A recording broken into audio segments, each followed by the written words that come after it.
this panel discussion includes afterwards also the audience. So we have opportunity to express our views and our concerns and express the possibilities of the next steps. Tervitan teid ka Majandus-kommunikatsiooniministeeriumi poolt, ekspertkomisjoni liikmeid ja juhtkomisjoni liikmeid. Minu nimi on Ava Lauringson ja mina olen riigi infosüsteemide osakonna esindaja täna siin. Majandus- ja kommunikatsiooniministeeriumis tegelikult IKT valdkond on seotud väga erinevate üksustega, sellepärast räägin ka mina ja Mart. Mõned näited, kuhu see teema on siin majas juurdunud. Üks on riigi infosüsteemide arendamine, ehk siis minu osakond, kus me koordineerime riigi infosüsteemi arendamist ja rahastuse koordineerimine samamoodi. Teine on siis majandusarengu osakond, kes vastutab meie ettevõtluse ja majanduspoliitika eest, kogu ekspordi valdkonna välisinvesteeringute eest, aga antud raporti valguses kõige olulisem on see, et majandusarengu osakond on vastutav ka tehnoloogilise arendustegevuse ja innovatsioonipoliitika meetmete kujundamise eest. Ja nagu te sellest pildist aru saate, siis ka sellist väga ühte seisukohta või arvamist positiivses mõttes on antud raportile raske kujundada. Aga ma püüan seda tuua nagu 3 aspektist. Esimene vaade on ettevõtluse ja innovatsioonipoliitika vaade. Et meie jaoks on väga tähtis see, et antud hindamisse on kasutatud lisaks riiklikele teadusasutustele ka tegelikult eraõiguslikud tehnoloogia arenduskeskused. Nagu te teate, siis nende tehnoloogia arenduskeskuste ehk TAK-ide eesmärk on edendada ettevõtjate tehnoloogialast arendus- ja innovatsioonitegevust ja selle kättesaadavust. Ja meie jaoks on väga oluline kinnitus see, et kaasevalveeritud TAK-is ehk siis elikoses TAK-is on need hinded tegelikult maksimumidel on väga kõrge hinnangu saanud, mis tähendab seda, et riiklikud investeeringud on õigesse kohta läinud ja see on samamoodi ka hea märk tulevikus, et ettevõtete koostöö teadusasutusega sellisel moel on tegelikult efektiivne ja toimib.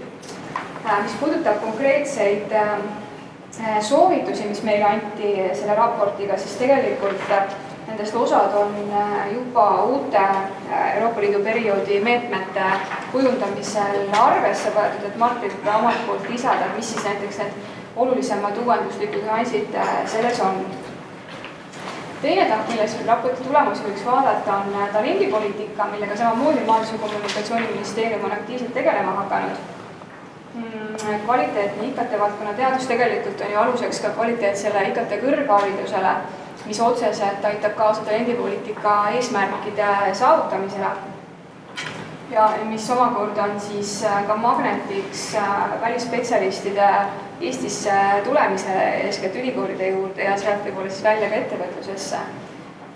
Välismaiste IKT tudengite arv, nagu Gert teab omast käest, on nii Tartu kui Tallinna Tehnikaülikoolis viimastel aastatel tegelikult kujundamas järjest suuremat ja märkimisväärsemat osa tudengitest, mis mõnes mõttes võiks ka olla lahenduseks Eesti IT-sektori jätkuvale tööjõupuudusele, kui need inimesed otsustavad siia jääda, oma ettevõtlusega alustada või Eesti ettevõtetega ühineda. Ja see annab tegelikult võimaluse ka uute ja kõrgema lisandväärtusega töökohtade loomisele.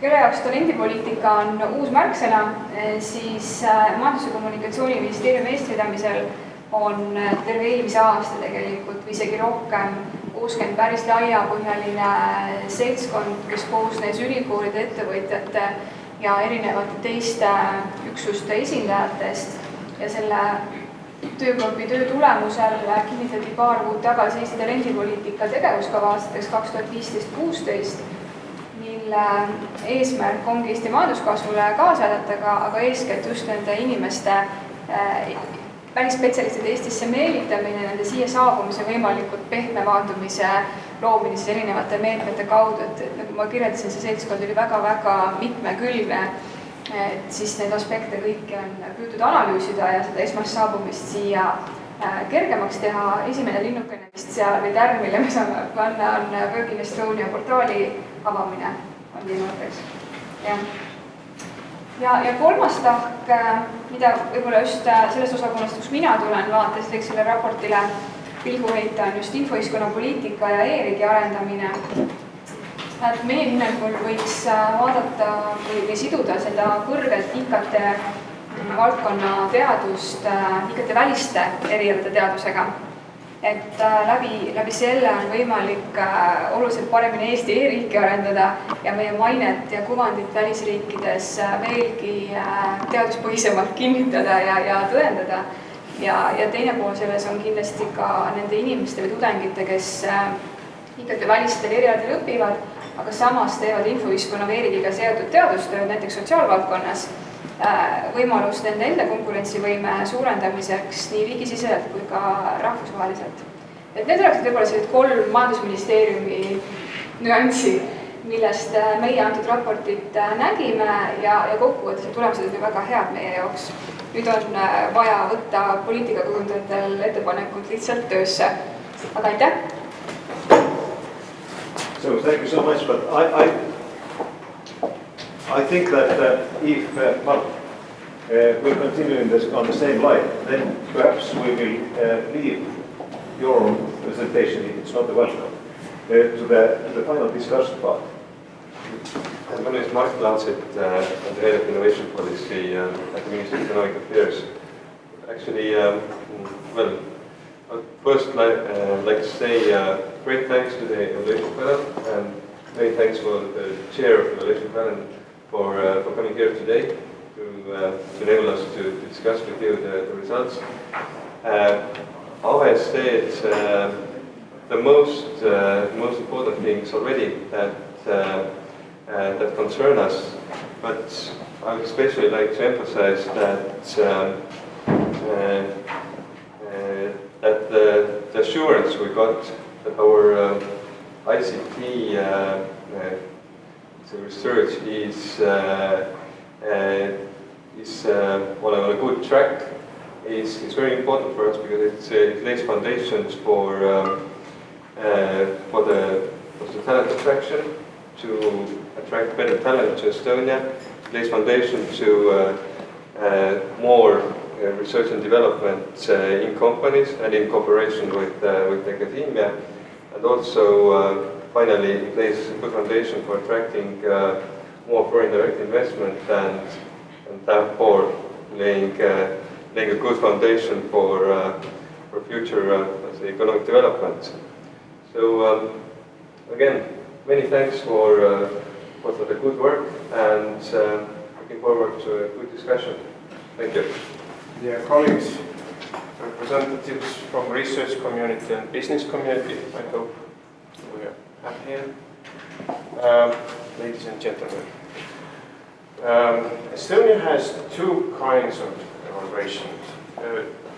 It will be introduced later, but we have regular evaluation, which is just assessing whether research institutions have a minimum standard being research institutions, and that opens state support schemes for basic research.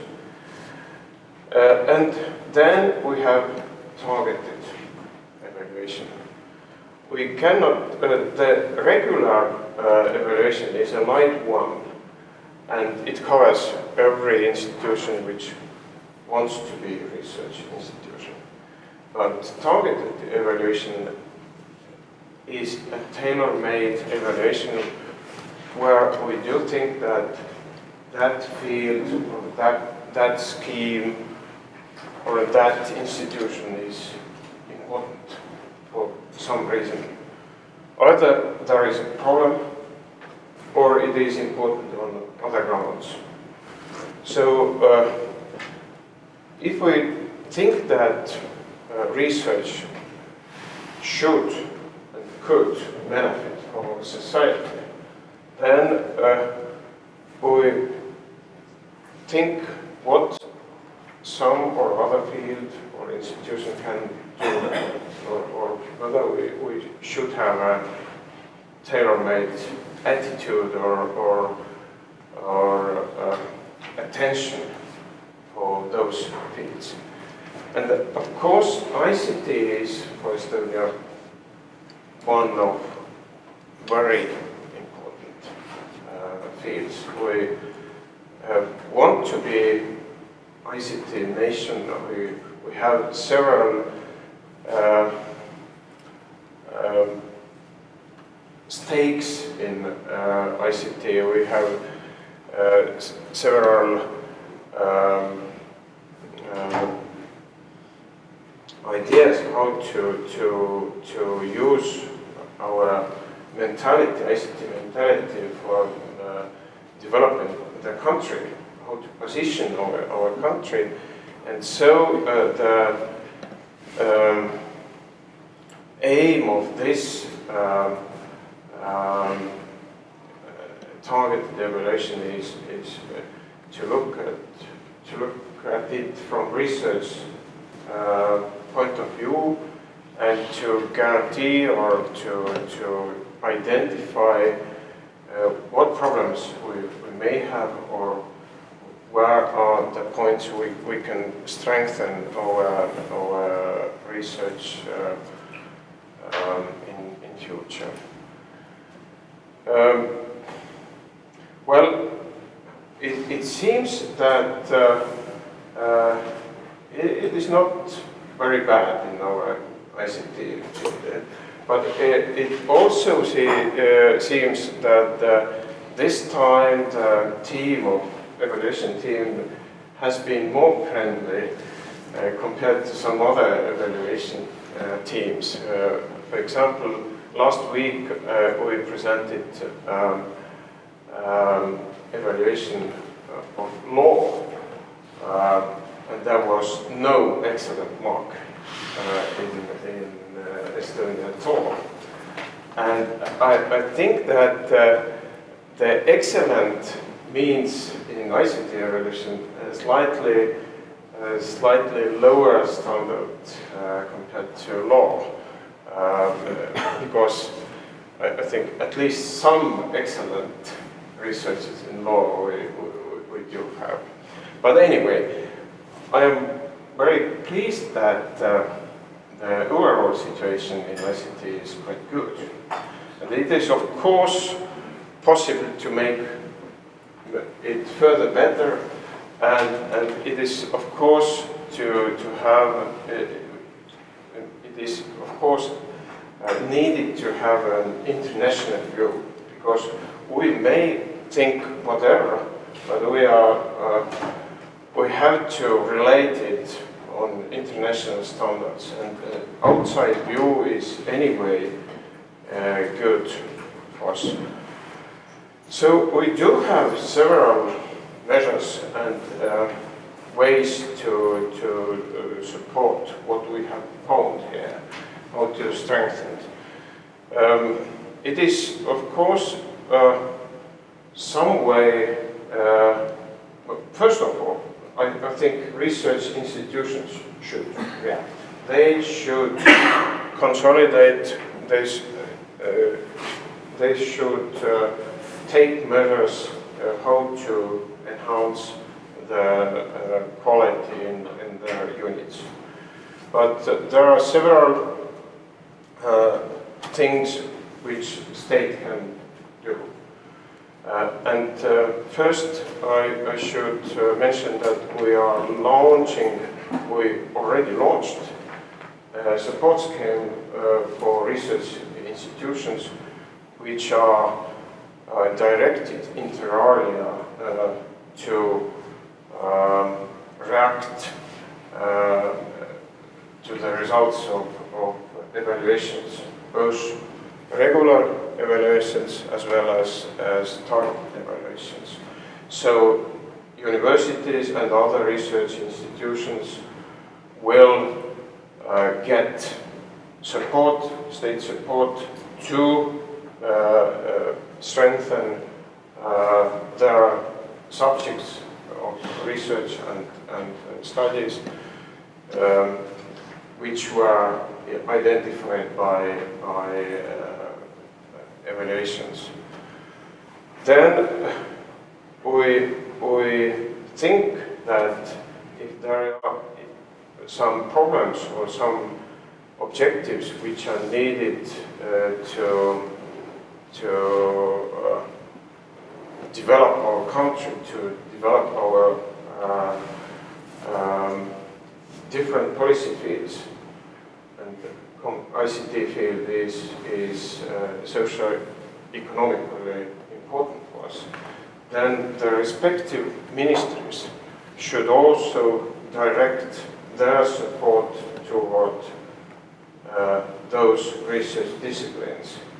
And we hope that Ministry of Communication Affairs, Economic Affairs and Communications, should also support according to their objectives in ICT field research, the research institutions. And from the side of Ministry of Education and Research, we do have a support scheme for different ministries for their socio-economically related research. And of course, we will further finance our universities and other research institutions according to their results, both in teaching as well as in research. And if we can strengthen important fields, then probably the influence will support,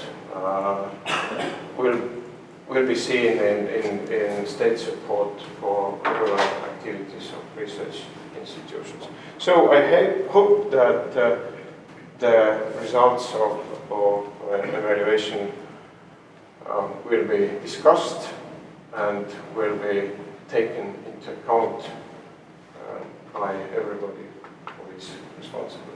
Thank you very much. I hope it will be a good discussion. Thank you so much. And now we have a presentation by Maarja-Liisa Kärp from Estonian Research Council.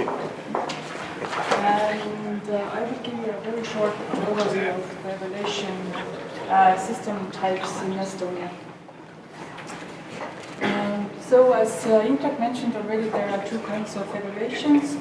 In Estonia, one of them is regular evaluation, which is korraline evaluation in Estonia, and the other one is targeted evaluation, which is sihtevalveerimine in Estonia. And the present practice was introduced in 2010. Regular evaluation is the evaluation of the specific field of R&D of a R&D institution and comparing it to the corresponding level internationally. While targeted evaluation concentrates on making suggestions and recommendations for planning research policy in the future. I give you a short comparison of the two types. Indrek mentioned general aspects. I'm going to go into more detail. So the purpose of regular evaluation, as was mentioned before, is assessing the international level, and the purpose of targeted evaluation is getting information for further decisions and planning of research policy. The area of targeted evaluation is the 4 R&D areas classified by ETIS, Estonian Research Information System, and they are culture and society, health, natural sciences, and engineering, and life sciences and environmental sciences. The area of targeted evaluation is always tailor-made. The topics and subjects and initial task varies according to the needs of Ministry of Education and Research. And there can be also involve single or multiple research areas. The unit of regular evaluation is one R&D institution, and in case of targeted evaluation, there can be multiple institutions participating depending on the initial task and the goal of the evaluation.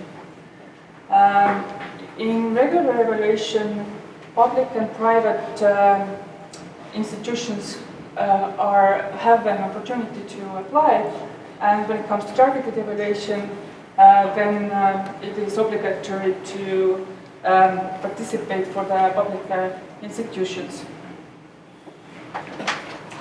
When we look at the process, then regular evaluation has a simpler process where R&D institution applies.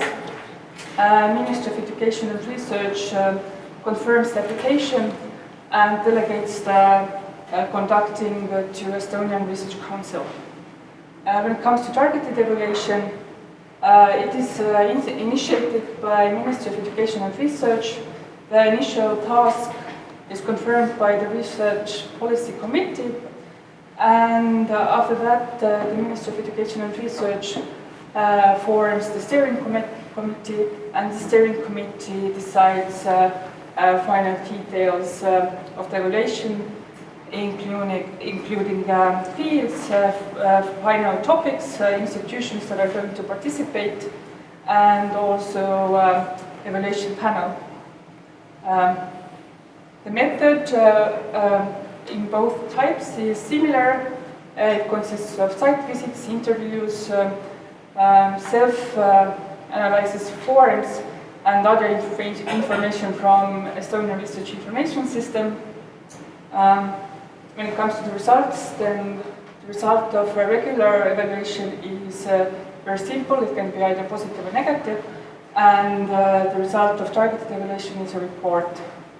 And we are here to hear about the report of ICT evaluation.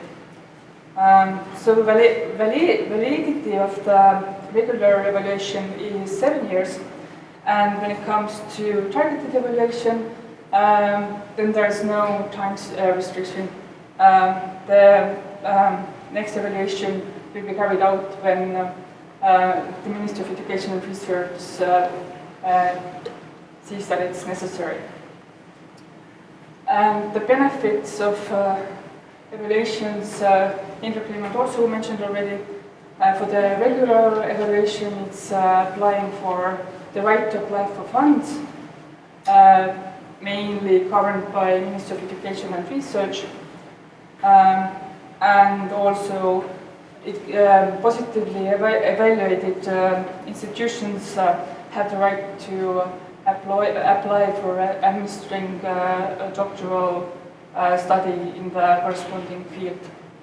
When it comes to targeted evaluation, the benefits are mainly gained by the Ministry of Education and Research and other field ministries by getting input for planning further activities.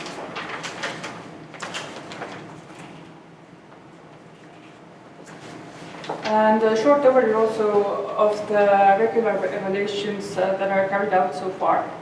So from 2010, when the new system was introduced, there have been 28 R&D institutions with 43 evaluation applications evaluated. Most of the evaluations were carried out in 2010, but this year one institution was added to the League of Positively Evaluated Institutions, which was Competence Center of Health Technology. And the performed targeted evaluations so far can be divided into two. In the first 2 years, the targeted evaluation concentrated more on evaluating different policy measures, namely national programs. And after that, the targeted evaluation concentrated more on evaluating different fields of research, like plant and soil sciences, educational sciences, energetics, civil engineering, research in law, and today research in ICT.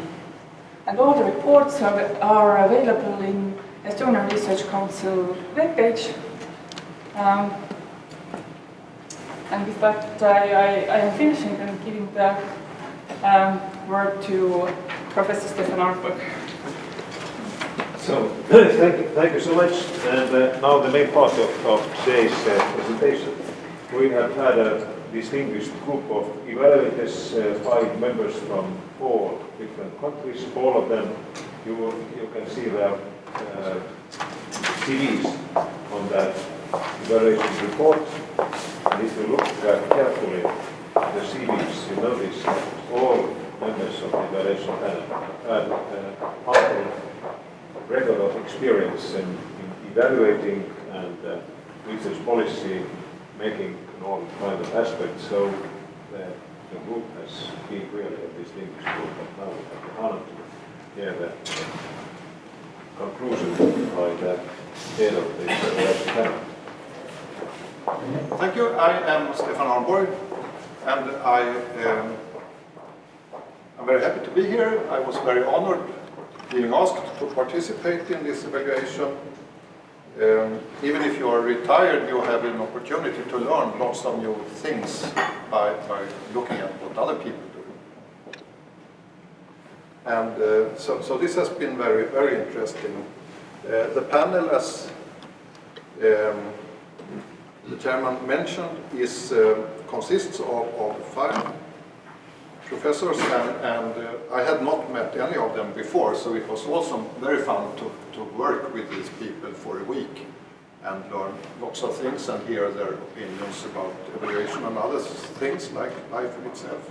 It was also fun to work with the representatives of the Estonian research system, Victor,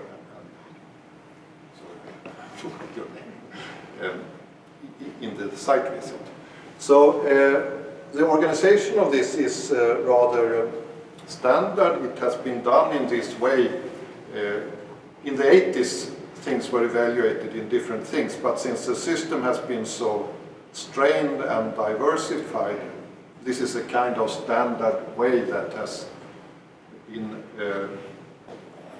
applied in practical evaluations all over Europe and probably all over the world. And it is these people who evaluate research and development, they have a network, so they learn from each other, and all countries evaluate in similar ways. So this was a quite up-to-date way to perform this evaluation. And here are the key dates. The report was drafted in December, and then there was 1 round of comments from the steering committee and 1 round of comments from the institutions. And then the final version was presented in March, and I noticed that 1 or 2 typos have been corrected since then, but nothing has really been changed.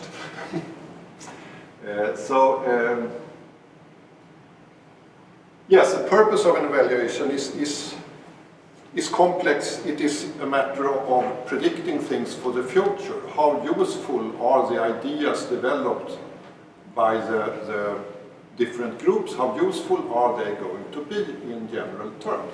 This is not the same as asking how good are the ideas. Lots of people have good ideas that they don't express. Ibn Khaldun is very famous for this.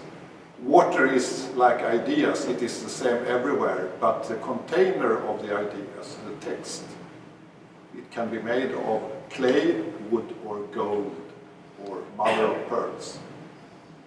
So the way the different groups have been able to make impressions on their own university and on the panel members, it counts a lot, and it is difficult to avoid that. If you want to avoid it, it is very difficult to do it.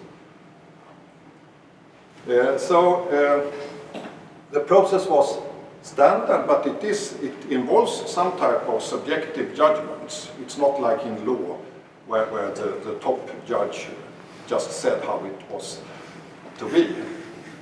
We have had discussions, but the panel is behind the conclusions of the report. You notice some of the areas here that are in the report, they are not present at all. Numerical analysis I didn't notice before, but it is absent from the report. Probably it's done in the mathematics departments. That's the reason. So a number of institutions, 3 universities and 4 research institutes were evaluated, and unfortunately this order which is still in the report, it is the order in which the site visits were made. It is taken from the program of the site visit week, so that is the explanation of this merge. So I didn't think about it until the report was finished. We evaluate 2 groups in Tallinn University, which is not very ICT focused as a university. It is in the humanities and educational sciences.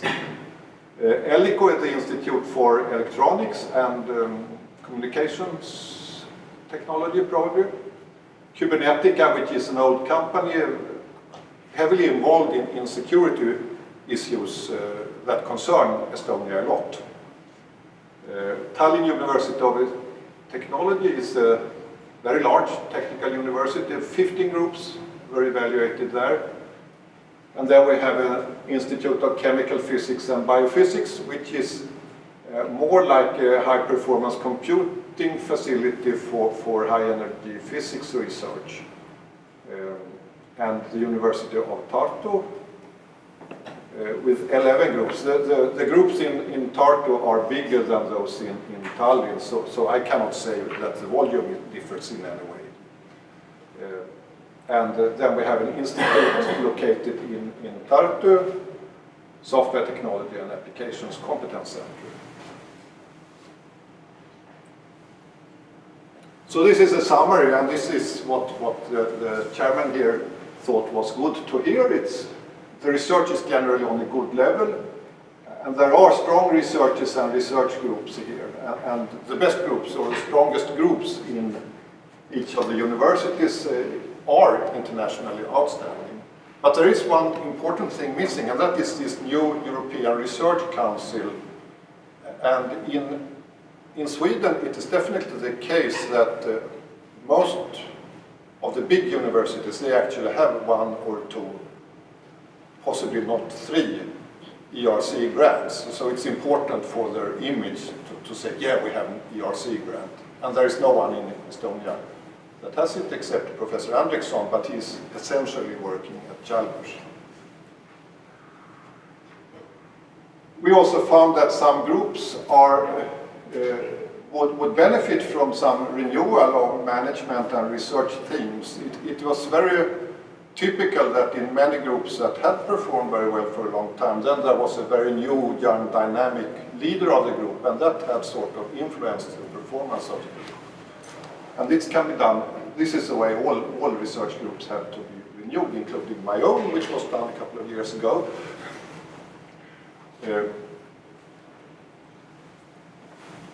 This doesn't mean that the performance of these groups is unsatisfactory. We didn't find any unsatisfactory research groups in this evaluation. This does not mean that satisfactory is a code for unsatisfactory, as people in this business tend to believe. We think that these satisfactory groups, they perform satisfactory work, and they could strengthen their work in different ways, but they are satisfactory. There are 3 dashes here, and it is mainly groups that are very recently formed. They are not consolidated at all. And there was one group at Tartu, the Natural History Museum and Botanical Garden. We thought that their very, very interesting ICT work was not of research, but application. It was only application. So we got a dash also. And the excellent groups are of very different sizes. So there are 5 in Tallinn Technical University and 4 in University of Tartu, but the groups in Tartu are bigger, so probably the volume is a bit bigger of excellent groups in Tartu.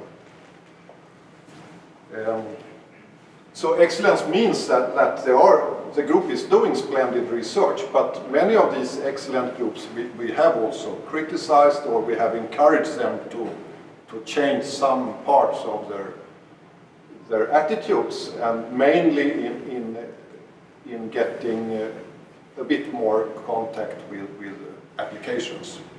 So these excellent groups all do splendid basic research, but some of them should perhaps do a little more applications.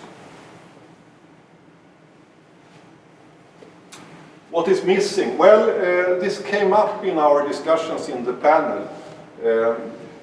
Signals and systems, perhaps it is oversized in Sweden, but every big place has a very, very good and strong group in signals and systems, and these do very much applied work.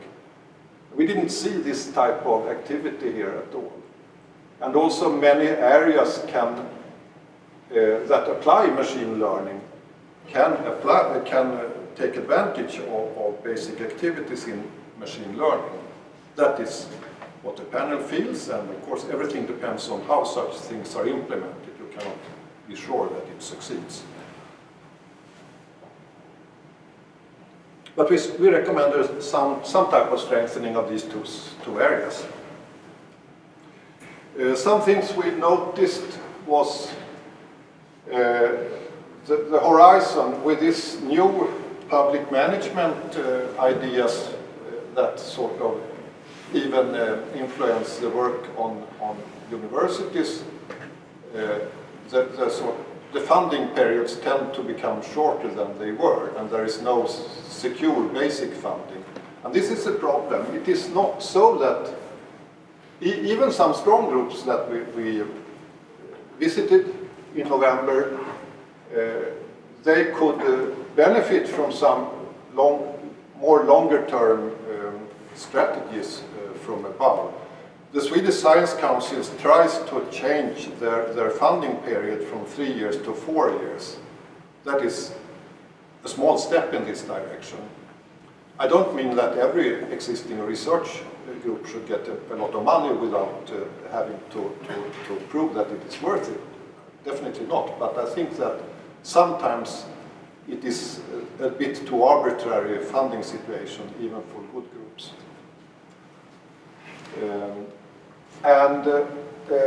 PhD studies was also taken up here, and all so we met, the panel met a large group of PhD students at each university, and they had a common complaint. They had maybe talked to each other before the meetings, but I don't think so, because the level of financing is quite low in Estonia.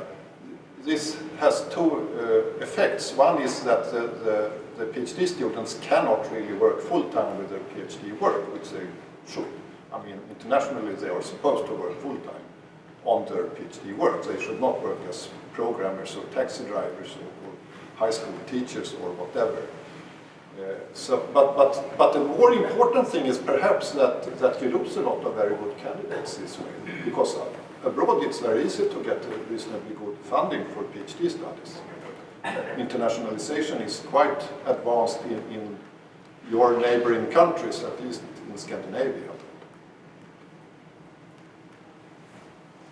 So some of the groups several groups have managed to solve this by just saying that if you start PhD studies in my group, you will get good funding, you will get this funding, and it is on an internationally competitive level. Several groups have done that, both in Tartu and in Tallinn. But I think it should be sort of enforced on, the panel thinks it should be enforced on the financing system for PhD studies.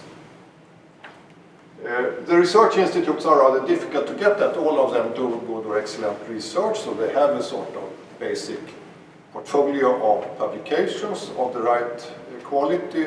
So we have no negative things to say really, except that some of these could perhaps aim for higher higher impact publications since they involve so many PhD students. So here is the ELICO. It was good to excellent in many ways. Perhaps I shouldn't go through all these detailed grades so much. ELICO has a very valuable bridge between universities, and I looked into the lab there, which was at least temporarily staffed with a very large number of masters and PhD students. So it looks like a very interesting place to work at. We found that perhaps some focusing could be beneficial, and also some closer interaction with hospital stakeholders. So I'm not an expert on this, but those who were experienced in medical and biology things thought that perhaps the interactions could be a bit closer.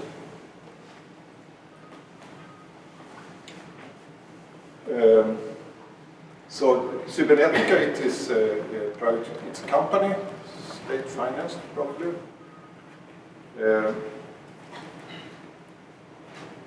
It has a very excellent interaction with society, involving the development of the Estonian security systems and the sort of information technology standards within Estonia, like e-voting and middleware and things like that. The recommendation is the same here. A little higher impact journals and flagship conferences are we look for. This is a very dark horse. It is the same in many different countries, that the high energy physics people have their separate computer science activities. So it is a research institute which does computing for high energy physics experiments. And they have a certain, we left lots of dashes here, but still we came to the conclusion in the panel that this institute provides very valuable know-how and ICT infrastructure to big science undertakings. And ICT competence is really a key factor for the success in this basic research. And they have a few spin-offs, like arranging cloud services for companies and other states, and also some small company doing language teaching on computers using their data analysis technology, I think it is.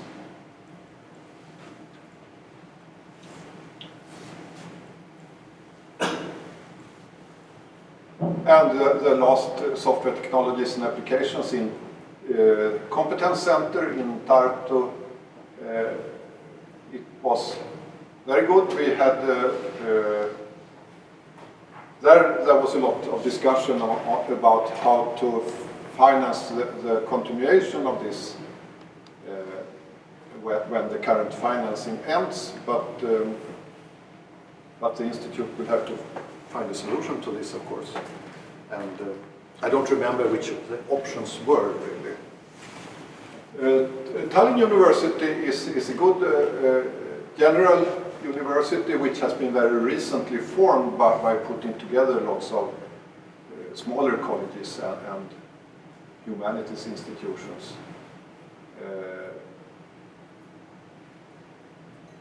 The Institute of Informatics has one excellent group and one satisfactory group. The excellent group is actually world leading in things like applications of distance learning and digital learning.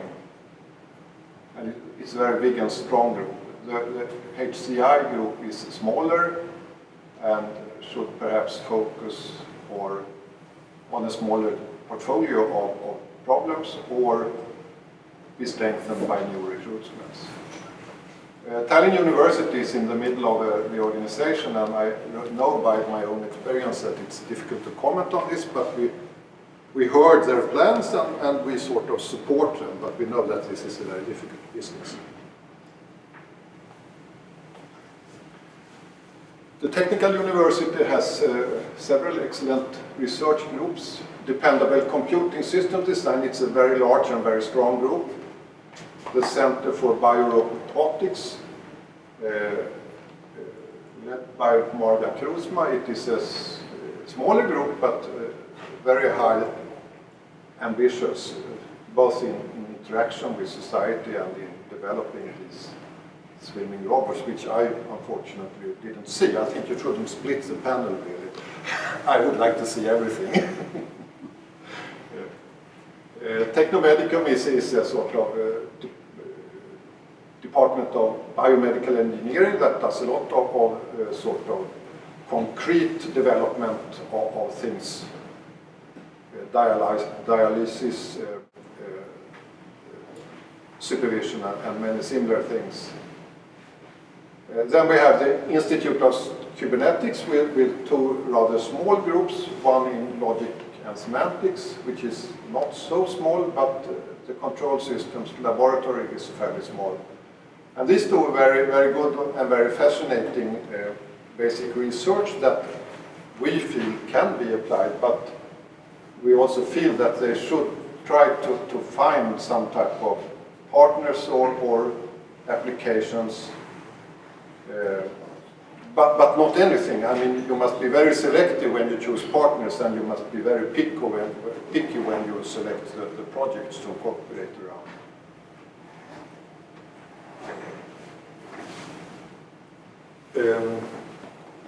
Tallinn University, yeah. I think I have already more or less implicitly said all this. Internationalization is important, so teaching in English will become more and more important for this type of university. We asked ourselves if you can strengthen the links to the science park. Some groups should perhaps try to rebalance research topics. Some were very, very spread out without. They didn't give the panel a feeling that it was focused. It might have been focused, but we didn't get that impression. The organizational structure, well, I have worked for a long time at the technical university, so I know that this is a rather complex question, but you have this Institute of Cybernetics, and it's, for an outsider, it's difficult to see, but you all have a certainly good explanation for why it is that it is. So there are some detailed comments in the report about this. Financing and career planning I have already talked about. Some students in Tallinn University of Technology, they have the same economical conditions as the PhD students in Stockholm, and then it's fairly much cheaper to stay in Tallinn than in Stockholm. But others were sort of dependent on this standard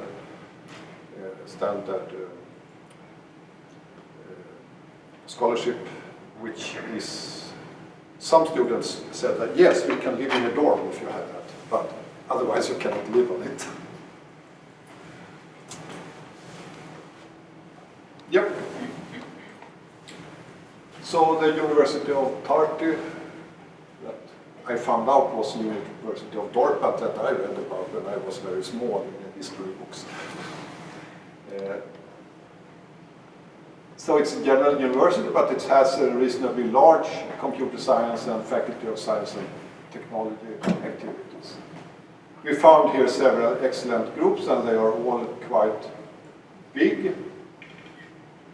The software engineering group is led by an internationally recruited Professor Marlon Dumas, and he really dominated the show in Tartu. And also Jack Vilo, who is the leader of the other group, Bioinformatics and IT, and he is also the chairman there. Then the cryptography and theoretical computer science group is a bit newly formed, but it got the excellent grade. It has a good publication portfolio, and it has significant applications. And then there is this Martin Rem's group. It is more, this is of course more biology than information technology, but it seems that these two groups work very well together instead of, as in other places, just compete with each other. So it gives a very good impression, this the sort of composition of these groups in Tartu. So Tartu is perhaps the most internationalized university we were at, but we still, they have already started some English language master's programs. Has Tallinn started it also, or is this just going on? We have more than half of our ICT education as a master level is in English, and in 1 or 2 years' time it will be 100% in English. So at the moment 50% of our recruitment is basically international. Okay. So this is developing infrastructure. The place was rather crowded, but of course that is the concern of the university to develop the infrastructure necessary for supporting the growth in the ICT area that we could see. So I'm not sure that we are the right persons to advise about this. And machine learning, we started to think about this when we saw all the composition of research groups in Tartu, that machine learning is not done here, really, except implicitly in applications. Yep, that's all. So the computer broke down just now. So thank you very much for the introduction or the presentation. It's very concentrated and you can see much more details in the report. It's impossible to repeat it. It's unnecessary, but you have pointed out the basic lines. So do you have now the question to the audience? Do you have questions to the evaluation panel, which is represented here in the highest level? Yes. Well, I start with some questions which supplement up.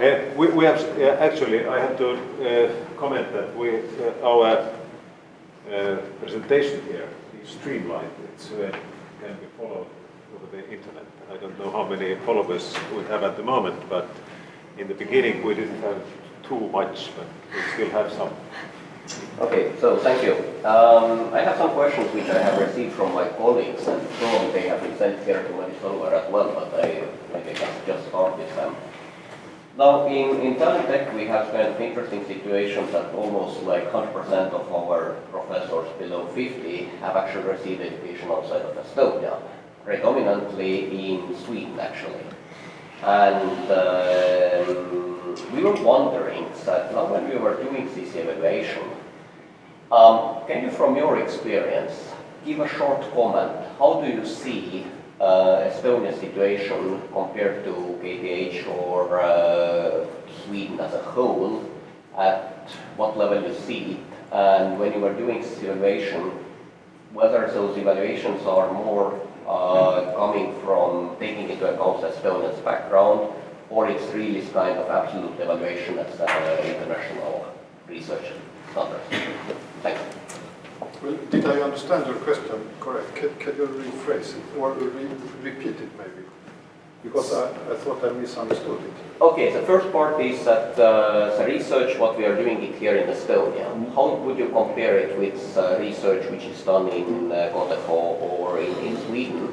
And second thing is that the grades what you are giving, whether they are in absolute scale compared to international research, or is it some sort of a relative scale compared, taking into account Estonia's background, research funding, and all those things? I think that in our contract it says that we should have an international scale, but the scales are always subjective. If I compare with Sweden, my last appointment in Sweden was to be chairman of an ICT panel that awards 4-year fairly large contracts in ICT. And the top application in that round was actually an Estonian born person from Chalmers.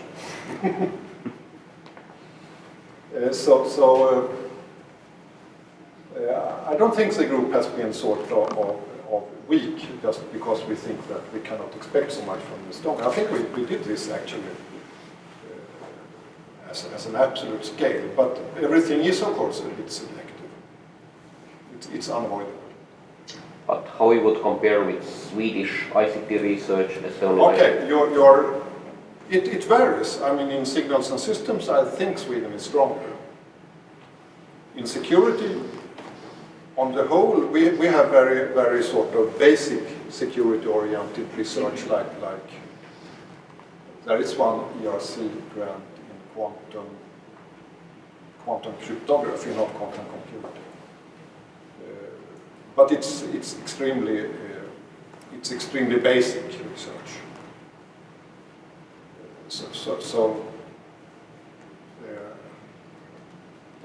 I mean, it varies, and in general, Sweden is 10 times larger or something like that.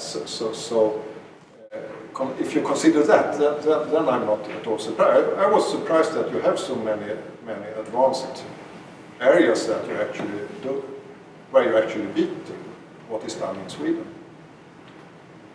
But in many areas, of course, like robotics and signals and systems and theory also, I think Sweden is a bit stronger.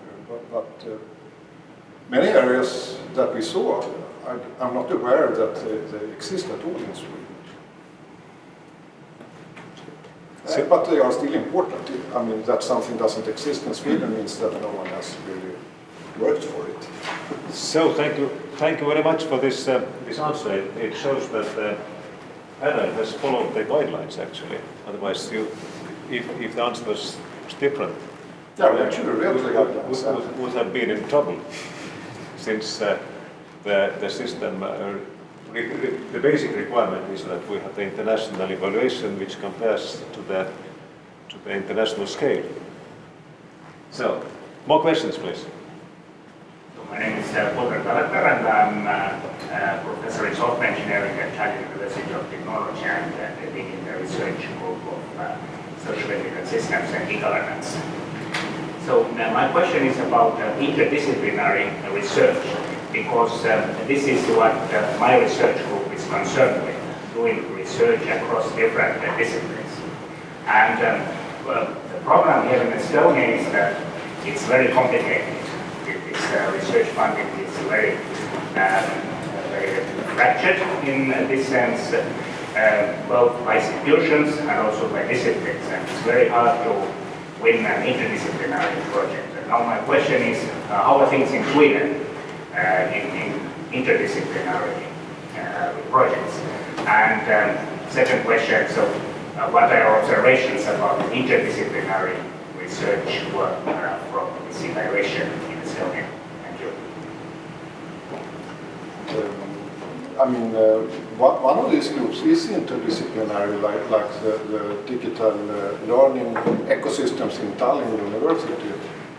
And it got a high grade. We really appreciate that type of work.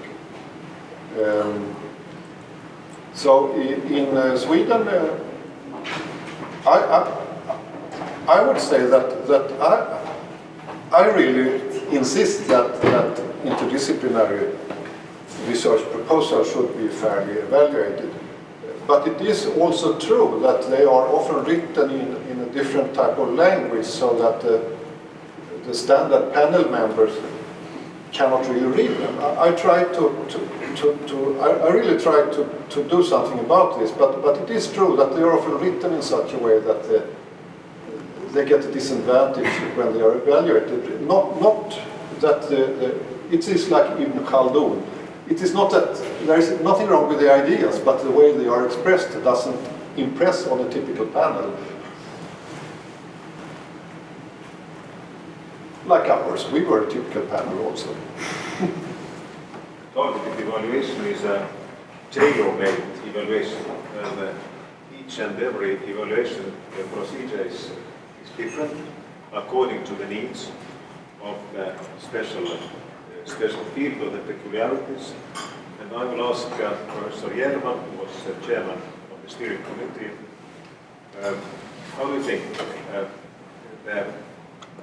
the steering committee set some basic rules, and do you think that the outcome was of the evaluation was successful or according to the plans which the steering committee put into place? Do we have the mics. Okay, very good. So, yeah, basically what we tried to do in the steering committee, and maybe I have to more emphasize that the main role of the steering committee was not so much steering the evaluation process, but more preparing the evaluation process. So maybe the name is slightly misleading.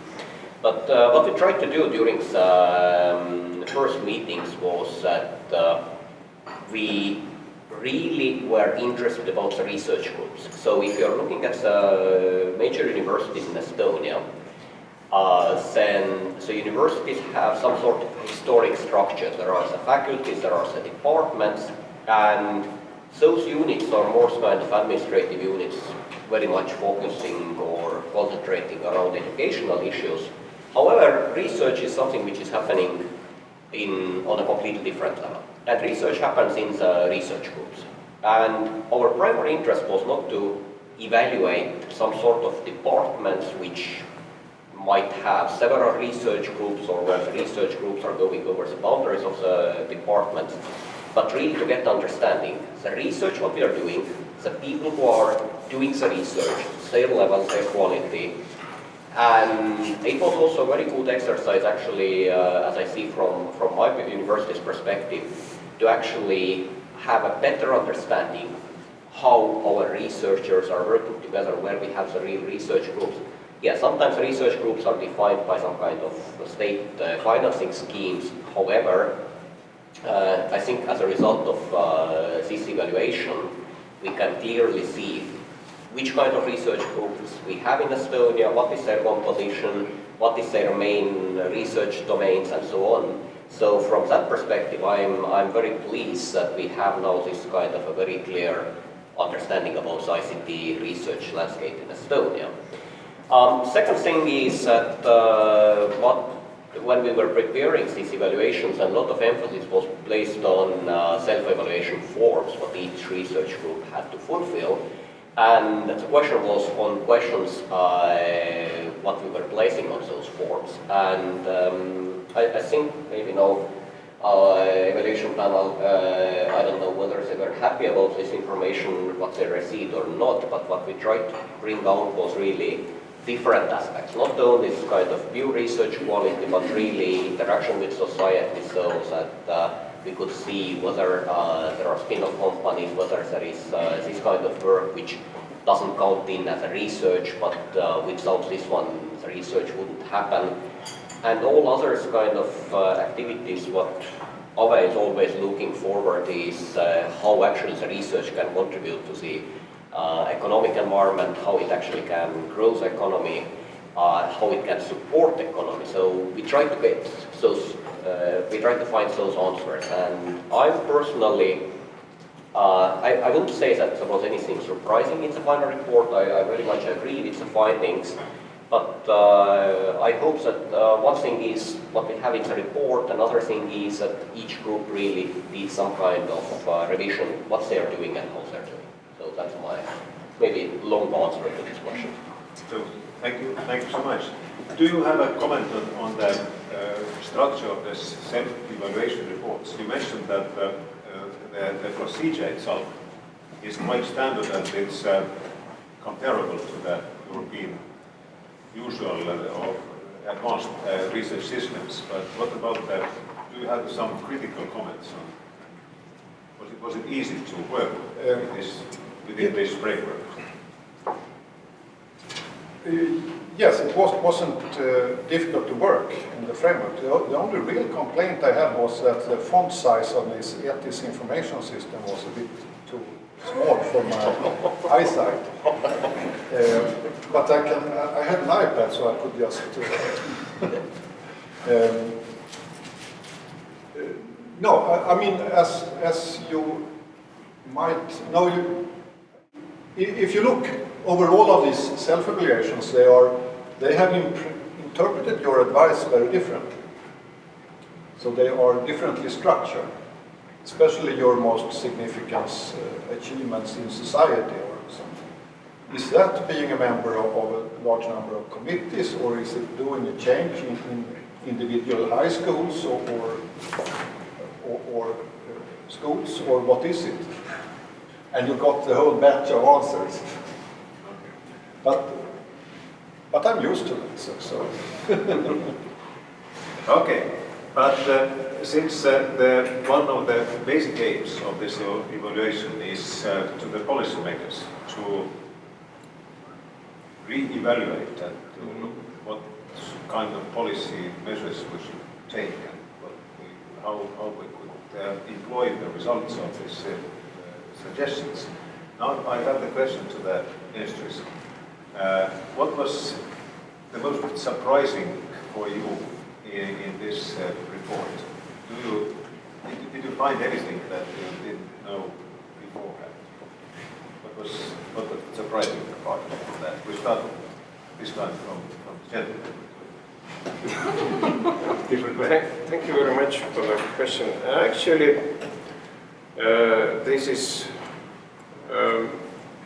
not the first targeted evaluation, and quite often I feel that the external view is very similar what we already know, but well, we need external reputation to state it, to put it into paper. This time in field of ICT, I'm not very sure. Maybe it means that it helps more, because there are something surprising for me. And for example, one surprising suggestion, which I didn't expect, was to stress more basic research in ICT. I felt earlier that we had discussions that our researchers are working in their ivory towers, and they should more address the problems of business and society and so on. And that is actually our general objective, to how to get more profit, more influence to the economy. And I'm a little bit surprised, because it seems to me that it is a little bit opposite direction commentary compared the overall assessment whether we have a good, quite good quality research. It seems to me that if there is a problem with research quality, then it is quite usual that people say that basic research quality criteria only will help us to strengthen quality.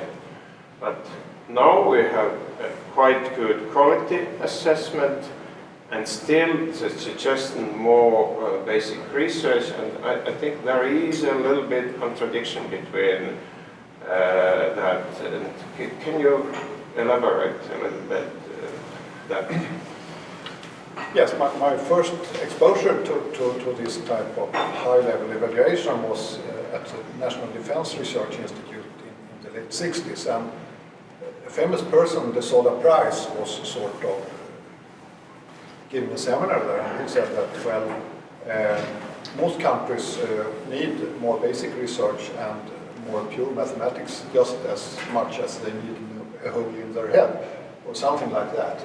So this idea that you should de-emphasize the role of basic research is not new, but I have seen this basic research focus moving in and out of the hotspot of evaluation thinking at least 2 or 3 times. So it's something you can't get away from, even if you want. Because other criteria tend to be much easier to fabricate. Yeah, maybe, but I think misleading. that Estonian research financing system is quite strongly motivating basic research.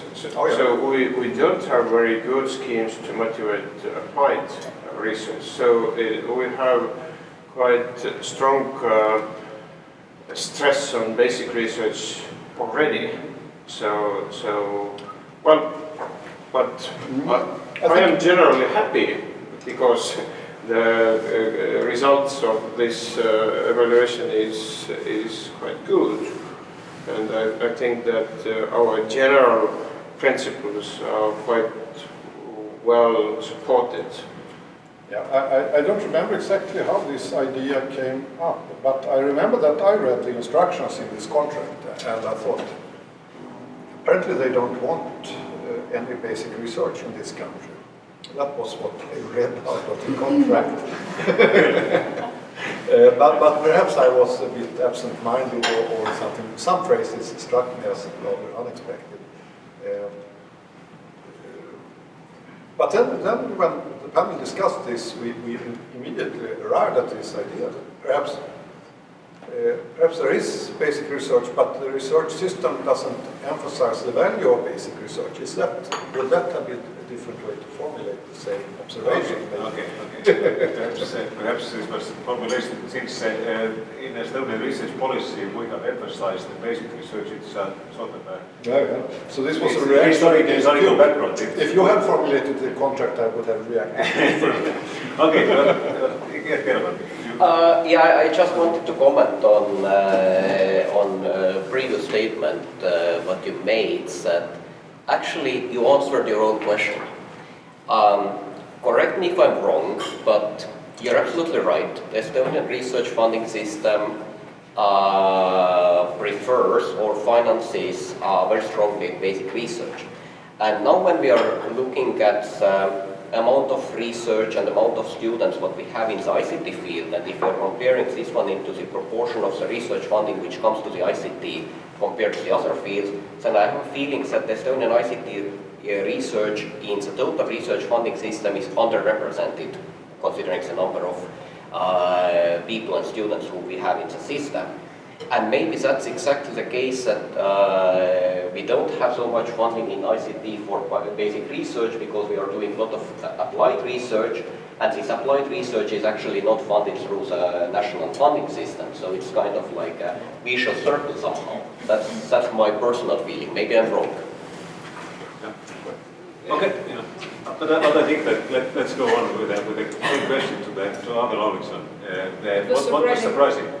Actually, there wasn't much surprising, but there was evidence that we are talking about the story of Estonia, and I'm comparing it. I've done it several times that we are describing ourselves like very, very good sportsmen, for example, runners or sprinters, but we never take time.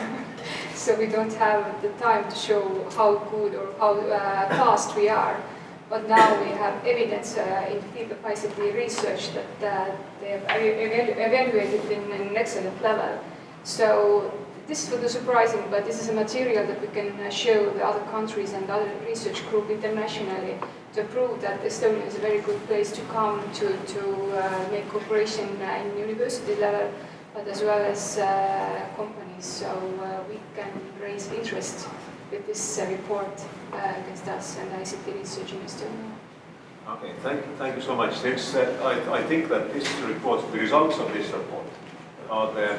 If we compare the list of the previous evaluations, then it's totally different. And it's perhaps that's positively surprising, like Estonia should be positively surprising. Since we started actually the evaluations with the fields, in most cases we started with the fields where we felt the problems. where the problems were self-evident, but ICT was postponed a little bit, since it is so important. Everyone knows that it's important for the economy, like it says in the preface. It's for our self-confidence important part. We know that we have been praised as a ICT nation, and we haven't seen this kind of evident progress beforehand. That's why we needed this kind of fair evaluation system. Okay, but now if we come to the audience, what is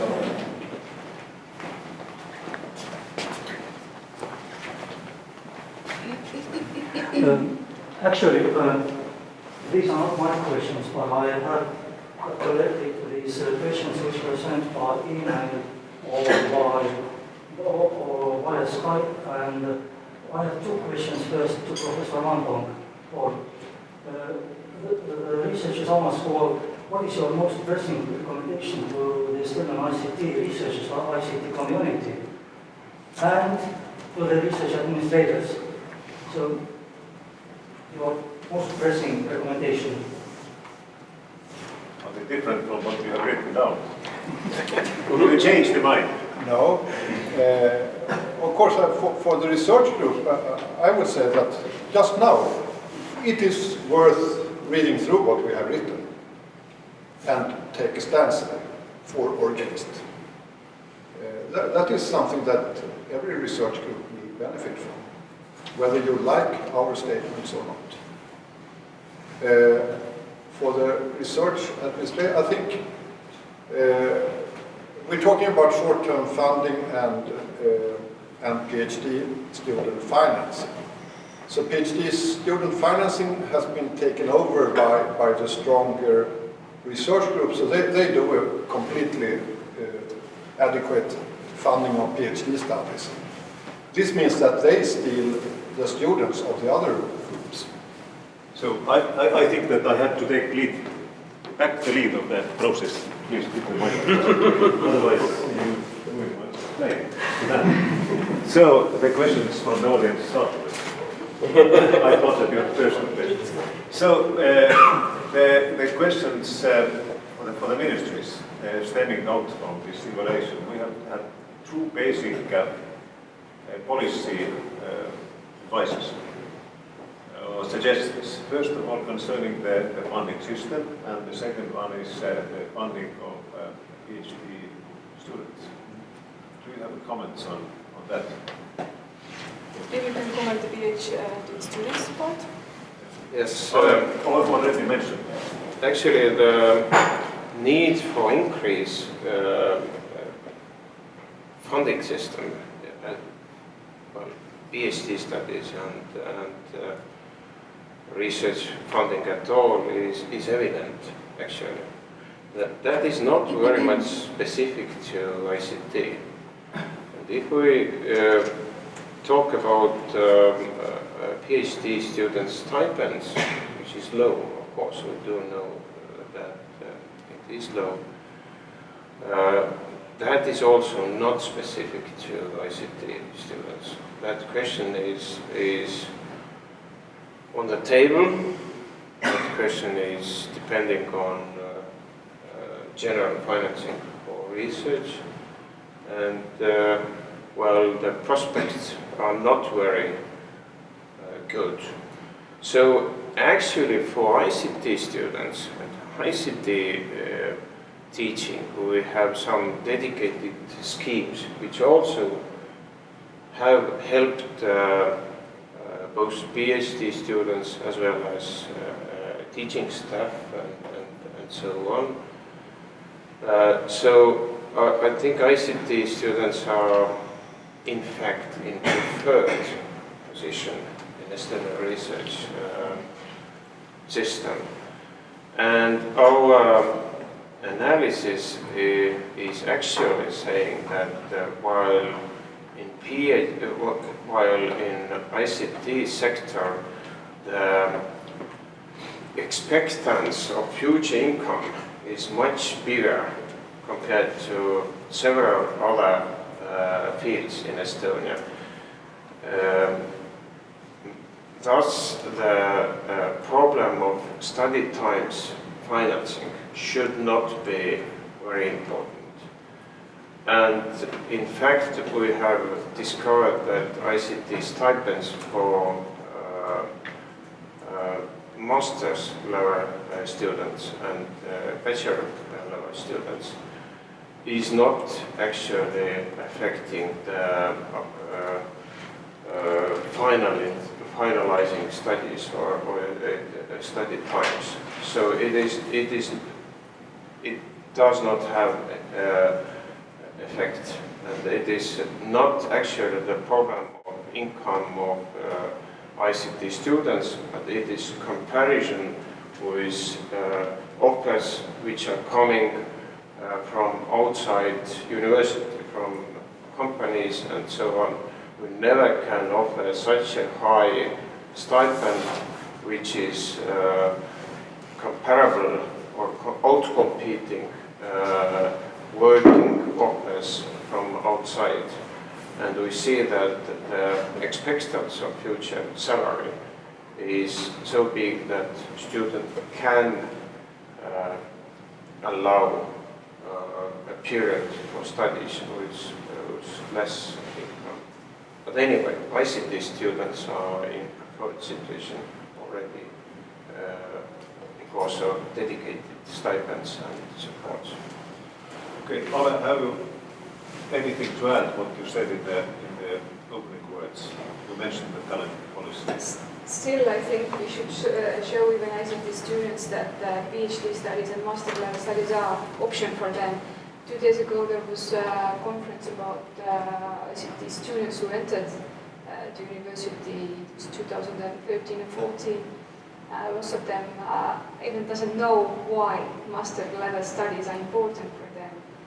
So what we are talking about here. So university's point of view, PhD students for them are necessary at first time to make a research, but to expand also the capacity to teach.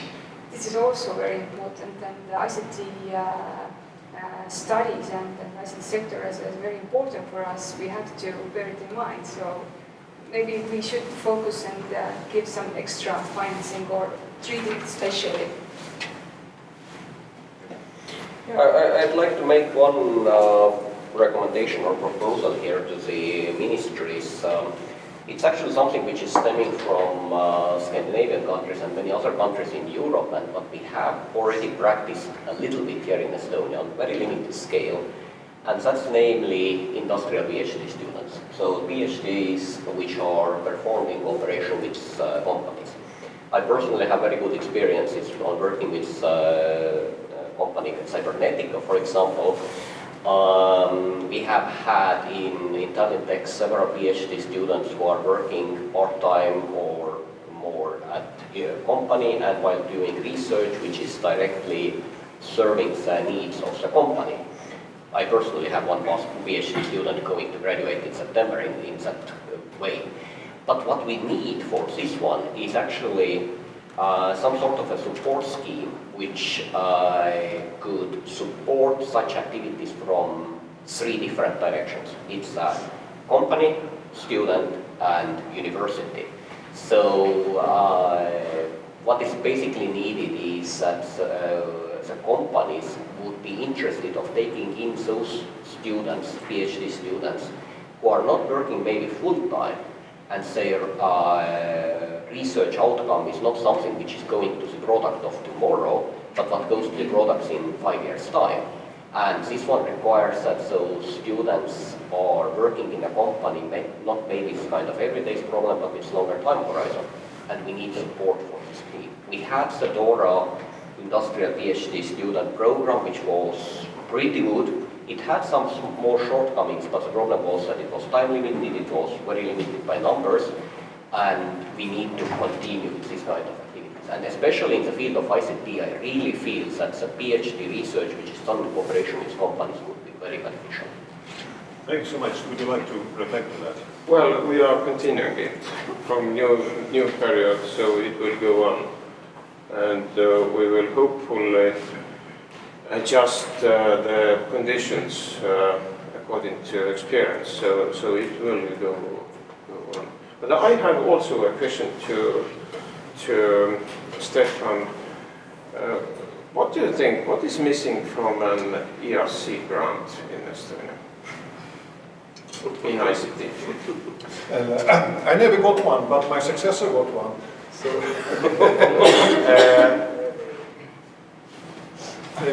there is, in this procedure at KTH, the new sort of administration that helps researchers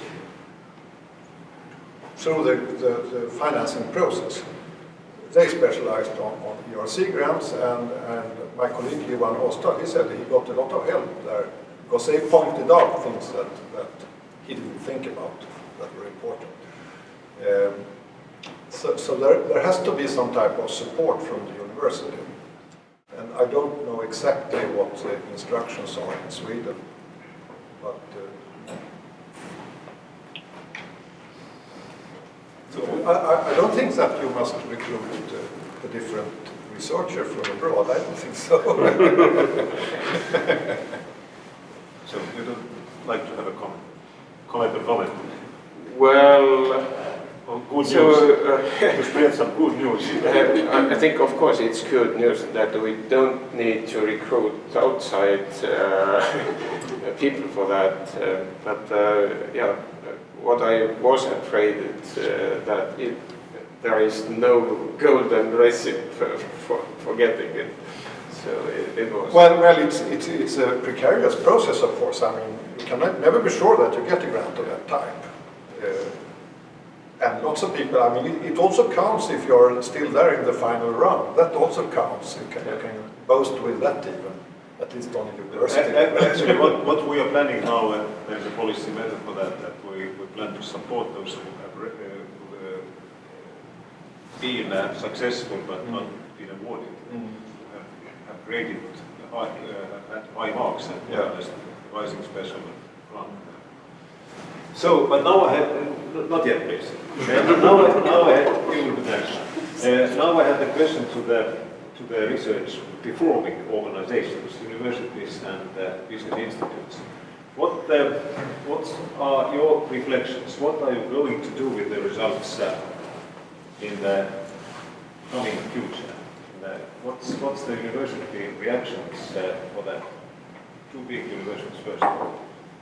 University of Technology.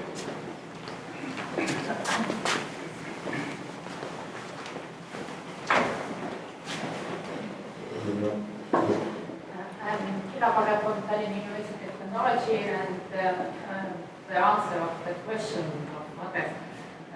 In our university, it's more or less a standard procedure that this report will be discussed on the level of the university. That means we have a research commission on the university level, and all the recommendations will be discussed there. Now, what about the recommendations? Of course, all of them are not. All of them can't be solved by university. For example, the higher salaries or the equal conditions for all doctoral students. It's more or less the duty of the state, but as well as there are recommendations for all university research groups. That means that these recommendations, I hope, will be discussed on the faculty level,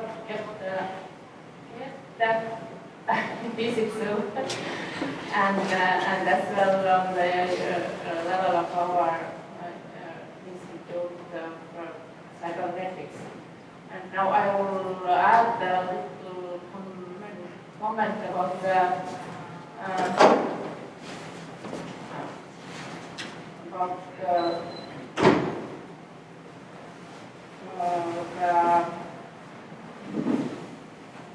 okay, that's all. Could you pass to the University of Tartu? University of Tartu. thank you for the report and your recommendations. The question was that what we are doing now. Should we continue to activities what we have already started? Just to give some keywords. It's international recruitment. Of course, we continue with this, including researchers, students, including PhD students, master students, and so on. We continue with this. Second question is PhD studies. As Indrek Reimann said, this is horizontal question. This is not related to ICT only. And all these questions and problems connected with PhD student studies, each one of our universities focuses right now. And we are trying to solve these questions in PhD studies together with other universities. For example, currently we are preparing these doctoral schools, and all doctoral schools are in cooperation with other universities. Third point is the infrastructure.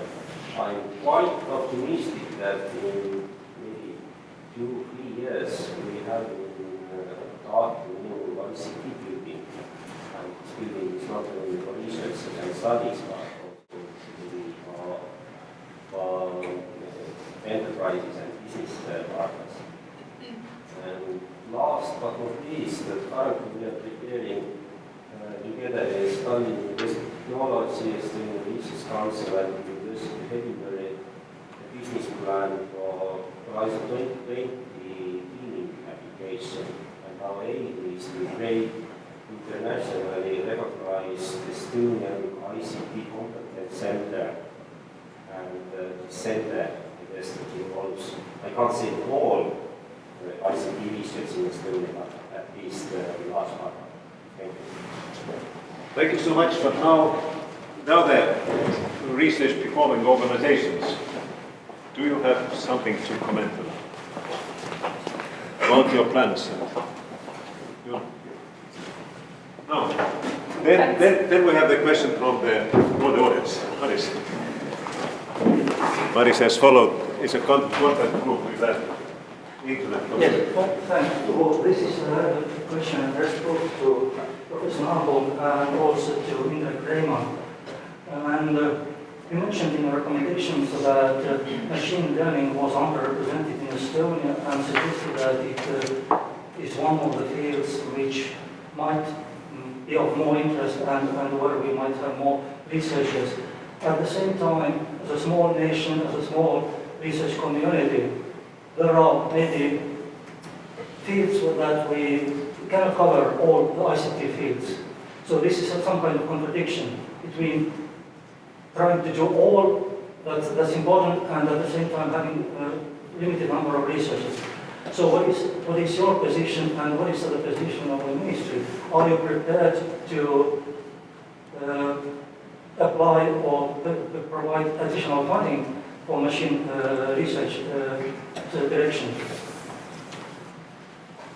Well, I cannot answer that question about additional funding. Shall I say motivate?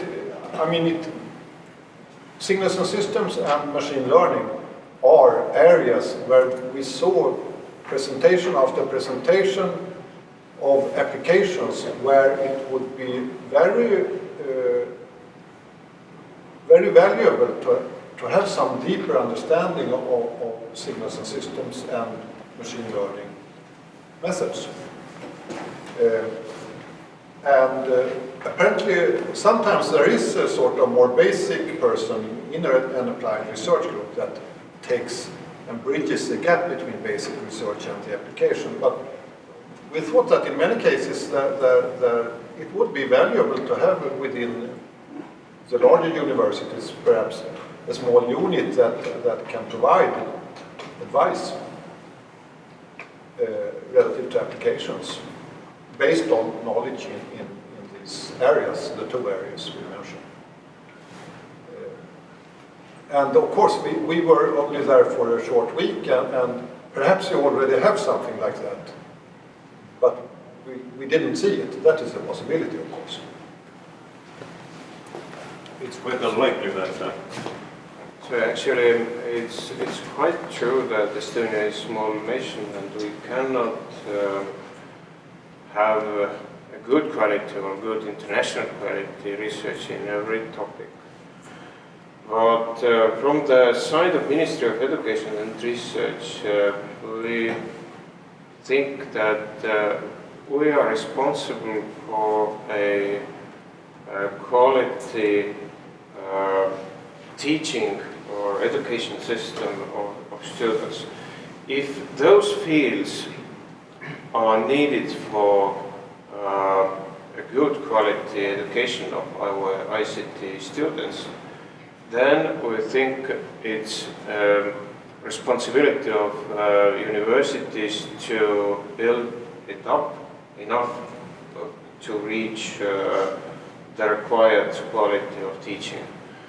But if we think that the quality teaching is possible to guarantee without those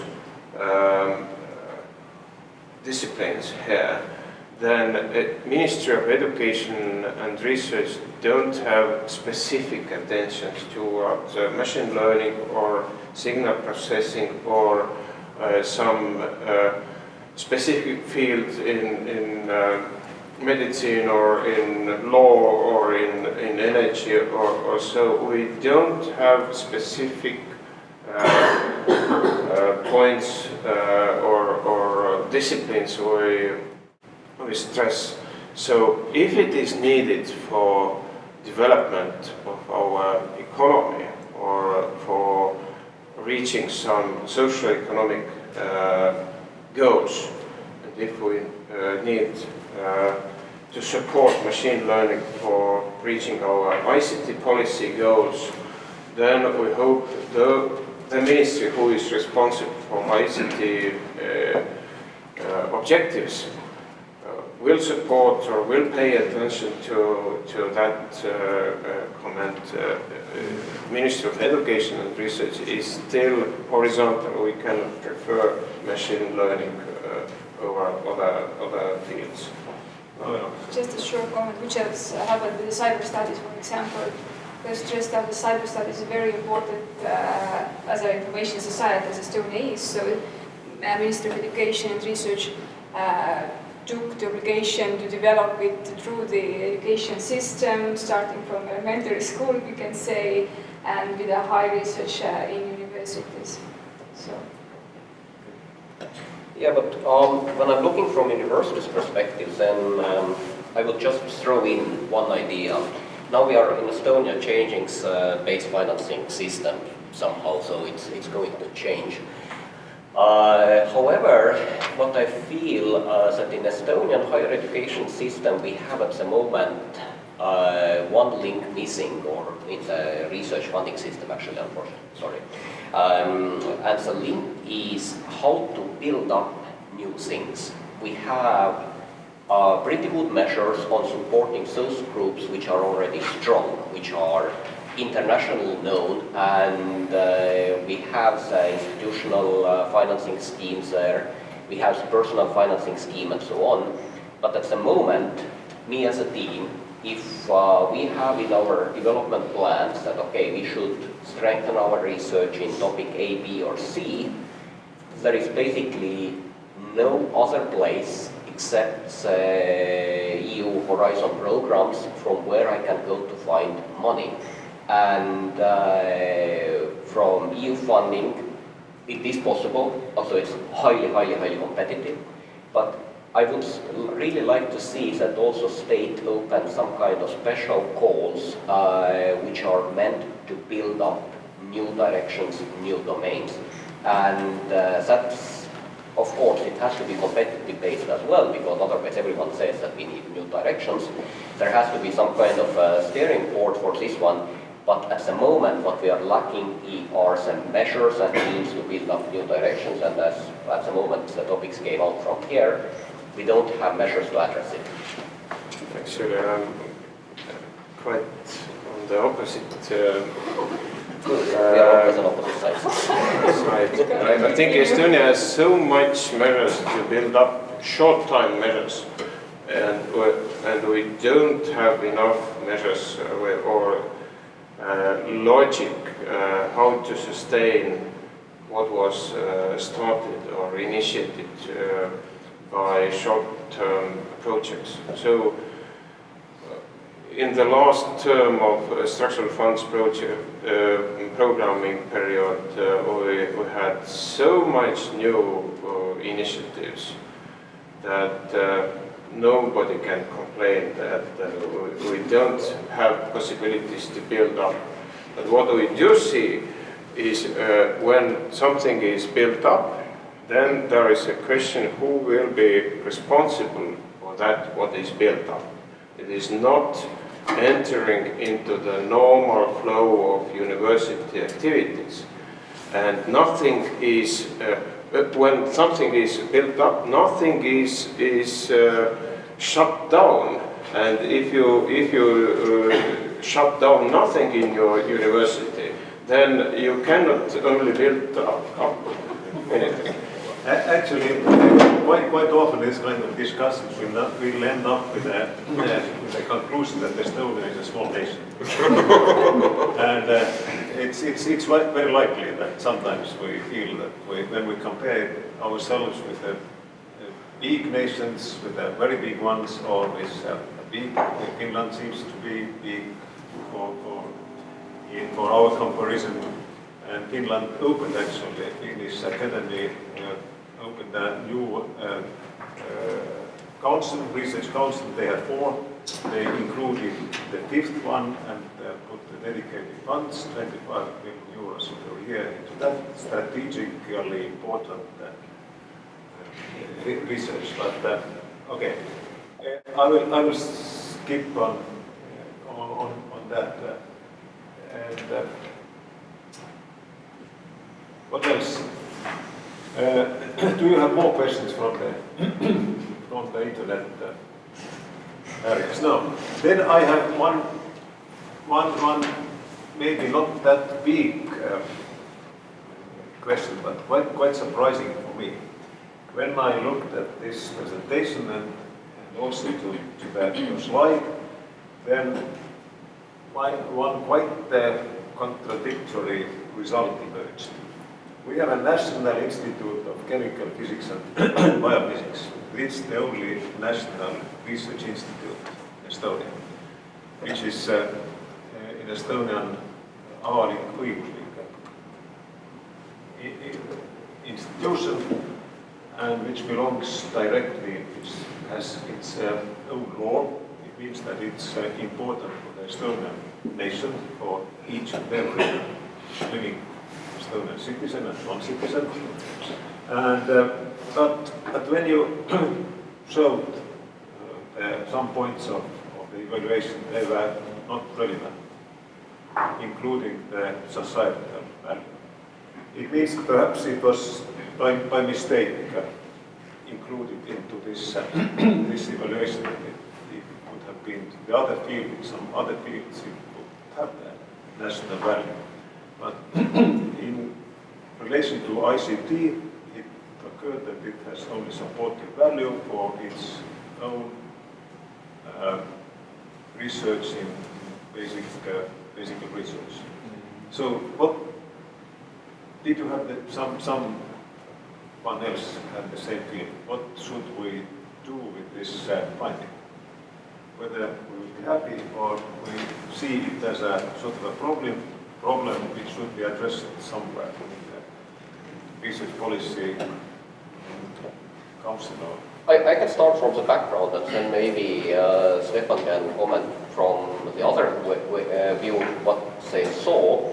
Basically, when we were preparing these evaluations, and we were trying to map the Estonian ICT landscape, and then we approached the institutions that, okay, this kind of evaluation exercise will take place, whether you will be interested.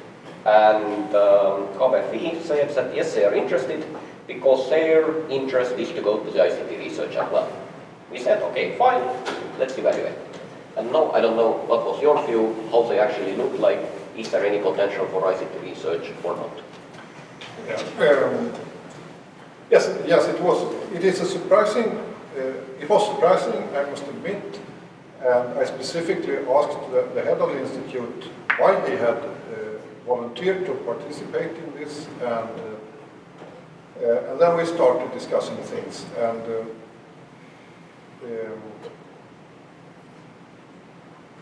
the situation is similar in many other countries, that there is a kind of underground computer science going on within the physics community. And I think this is valuable. I mean, it's not a sort of lack of procedure or anything. Every computer scientist is envious when they get money, but we don't. And I guess they have the same idea.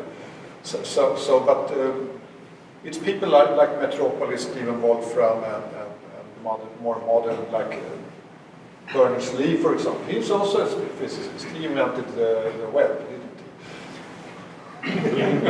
Yes, you hear the answer. Yes, so it was a very difficult situation. For some reason, the panel did not want to throw them out, which one was the alternative. So these two alternatives, what is in the report, and just throwing them out, these were the alternatives we had, and we took this one. I think it's. You may be surprised that. I mean, if they are going to fight within the ICT grant proposal business, then they will have to, I guess, write ICT-related proposals. So they don't get any money for free for this grade they got, or do they? It's just a matter. I think the institute leader was afraid of the risk of becoming excluded from the society. Okay, do you have some comment?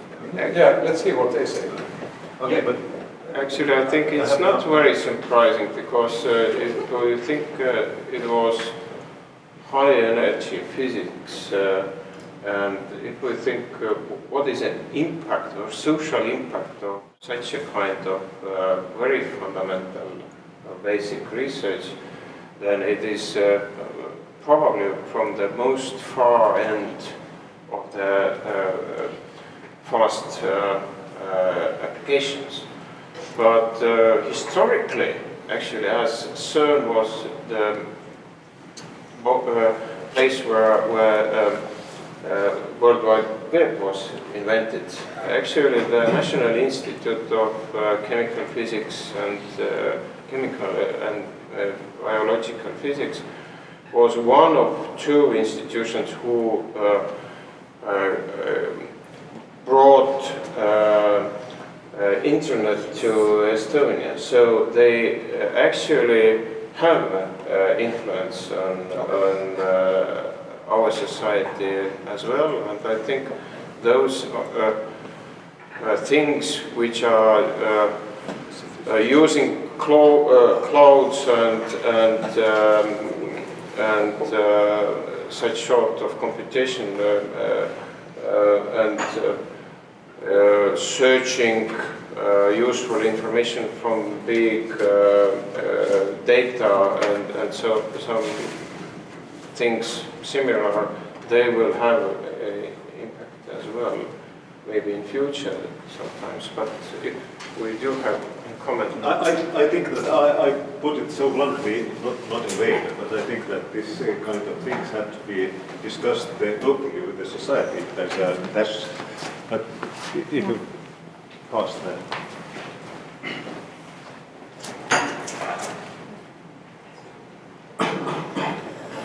Thanks. Yeah, I agree in the sense that looking back historically from the ICT purely evaluation on publications, PhDs, etc., this has not straight up been the institute's priority historically before. However, exactly as you mentioned, the tools that we need to do our primary interest research have always been at the front line, and usually at the front line of ICT, meaning that the institute has always required access and development of the most prominent and relevant tools and bringing forward the ICT sector. I agree, as you said, I mean, internet connection to Estonia was actually the very first one was established from the same room where I'm right now working. It's not only that, it's also the high performance computing relevant parts, which were also, I think, pre-computing first connections, first servers were from our institute. And the same goes for the cloud computing, which we've almost been working on close to a decade now, which are all tools for us, but at the same time, you know, if you want to do your main research, you have to quickly develop very good tools so that you don't have to spend time on the other part, the gears and stuff that happens inside the box. And that means that you have to also be very efficient and proficient in those fields. And that's why in the recent part we have started to more concentrate also on the ICT research part. We have spin-offs, which actually impact also right now. For example, directly coming from CERN research and machine learning, we have Linguist, which is teaching languages to people. So it has direct social impact as well. Usually the hydrogen physics impacts don't come immediately, they come after decades, but they usually have some side spin-offs which are immediately usable. I think the most prominent one always is World Wide Web, which was only meant to share scientific results between physicists. Now everybody's abusing it to look at cat pictures, but it's that kind of spin-offs that come from. Of course, as the evaluation recommends, if you want to go forward in the ICT research, we also have to concentrate more on teaching students, having them defend theses, publishing in various journals. We do have some co-authored journal papers, but we haven't taken that as a high priority, which of course is something we will orient towards in the future. And actually, right after this meeting, I actually have to go, a student of mine is defending his bachelor thesis in ICT in a couple of hours. We are moving in the right direction, I hope. So thank you. After Faraday, the World Wide Web has been given a usual example of... There are lots of people at my university who also invented the World Wide Web and the Internet. Yeah. If the chairman allows, I would like to go one step back about the previous topic. 3 remarks here. Once more, Pulver Kalater is my name from the University of Technology. So first about machine learning. So it is not completely missing because my research group deals with it and we also teach it. So I don't, maybe it wasn't so well seen in our self-evaluation, but it is there, but maybe not as prominent as it should be. So the second remark, I would like to completely agree with our dean about what he said on starting new things, for example, establishing new research centers. So I've experienced myself that this is very hard, especially in interdisciplinary area, to establish a new research direction in a research center, and some supporting measures would be very much appreciated and needed. And my third remark is about related to one of the conclusions of the evaluation that stated that our ICT landscape in Estonia is very diverse. And I think that the reason why it is diverse, this has a lot to do with our research funding system. So we have institutional research grants that fund only particular institutions. It goes institution by institution. But for example, if I would like to start an institutional research grant with researchers from Tartu University, it's extremely complicated. And I don't really think that this kind of fracturing is needed for such a small country as Estonia.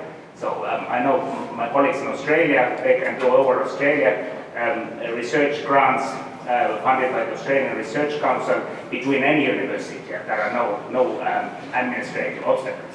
And that's why I have a proposal to all policymakers to reconsider this scheme of institutional research grants and maybe make it more flexible, easier to collaborate between different research institutions. Thank you. So, thank you. Now I think that we have worked quite intensively for quite curious. Do the panelists would like to have some additional or final conclusions to make? Sorry, can I just throw to my panelists two questions which were coming in from University of Tartu, because they are like 186 kilometers from here, so they are at the moment somehow handicapped on asking questions. And there were two questions coming from Jaak Vilo, who is leading one of the research groups and Tartu's departments there. And he has like very clear questions to the policymakers, so probably to my right hand and also to EDAC directions. And when we are now looking to those evaluation results, will this one have some kind of influence on financing decisions in the future, and how the evaluated groups should be financed in the future? Whether it's based on quantity, whether it's based on quality, and maybe also a question to Stefan, that what should be this kind of a reasonable budget per researcher or per group in the future, which would us to sustain or to achieve the higher level of research what we are doing at the moment. In Swedish pounds? Well, we can always adjust it into the... well, research is done internationally, and we are on the open market.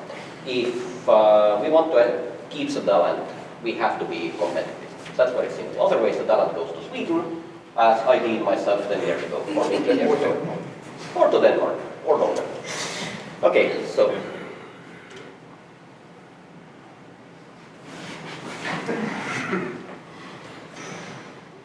Well, the research funding in Estonia is mostly competitive, and each time the decisions will be made, it will be made on the basis of the application and on course.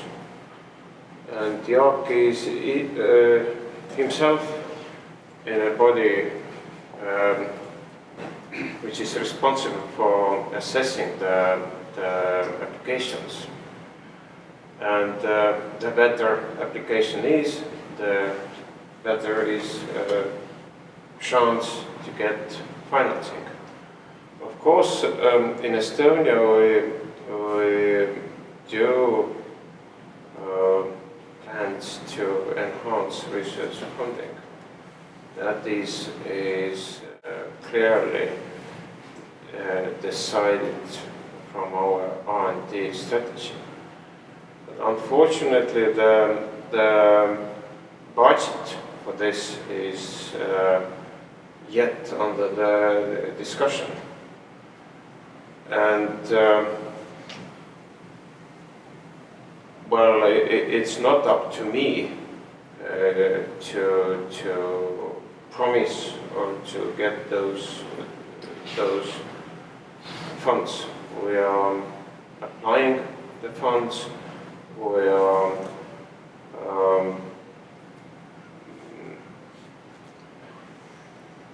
applying them in competition with other political goals which are approved or important in Estonia, and we effectively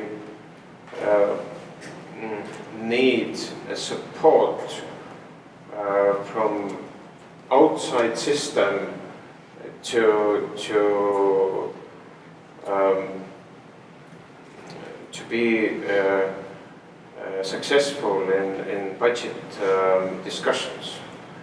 And I think that the most important part of that discussion is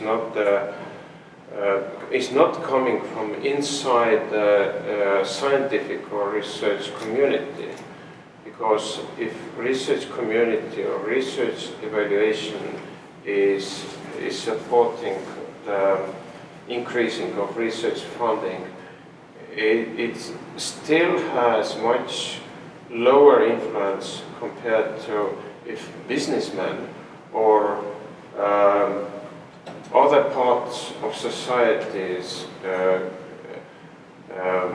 would support increasing ICT research or increasing research in general. And then the prospects for increase of research growth, research financing is much better. So of course, I think those people who will evaluate the applications will take into account every possible piece of information, including the targeted evaluations. But yes, our research funding is mostly competition-based, and that competition starts from zero again if there is a call. It starts from zero every year. Yeah. I don't like it. And also one another very short question from Jaak. How we can rapidly grow the number of PhD students in those fields which are considered to be important for Estonia through whatever strategies what we are talking about, in our case exactly ICT, how we can improve our research outputs there, especially through the number of PhD students. Any good ideas?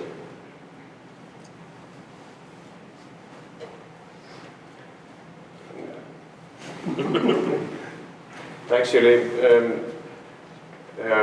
how to redistribute the PhD numbers between different disciplines, it's totally up to universities. And if universities bother to better serve society, and if there is an opinion that society needs more PhDs in ICTs, then universities should redistribute. Because ministry is not directing how many PhDs in ICT and how many PhDs in other fields. So, more questions from Tartu? Yeah, he's not happy that I leave this one to him. Okay. Okay. So, the final question to the panelists. Do you have anything what you think that we haven't covered yet during this discussion? Well, I can start, and from my perspective, I think one of the most important things, and it's not at the moment criticism towards those particular persons who are sitting here behind the table, but as a system as a whole, is that the system must start to take into account those recommendations when it comes to the research funding issues, when it comes to the PhD student funding, quantity, quality, strategy in the society, and so on and so on. The Estonian system must start to take those recommendations into account. Otherwise, this entire exercise is pretty much meaningless. So actually, I have a comment on that. Yesterday, we had the new minister has presided the first time the research policy commissioner, whatever you call it in English. There is a body which gives advice to the Ministry of Education and Research on research policy matters. And yesterday actually we discussed this evaluation report as well. And then under the discussion there was the question what we do in long term with these results. Now a lot of work has been done. It's quite expensive in terms of funds and in terms of administration. And we came to the conclusion that we have to have a sort of a system of follow-up in these recommendations. And we proposed from the side of Estonian Business Council that we will organize in 2 or 3 years' time. Not that re-evaluation, we are not asking the panel to come in, but we ask the players or the stakeholders, how it's called in English. We ask the stakeholders what have they done with these recommendations, including the ministries and universities and research performing organizations, so that it will not end with today's event, but we will have a sort of follow-up. This was one of the small technical suggestions. So. Yeah, from my point of view, I think the first thing we have to do is improve our coordination in the field of ICT research coordination. Because as Indrek said, at first they see that responsible ministries have to do it, finance it some part. So actually this job is ahead. At the moment we are expecting coordinators in different areas in our ministry, for example, and that helps a lot taking these recommendations into work and action.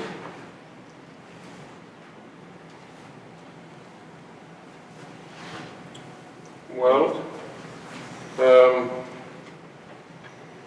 actually, we do have some specific activities toward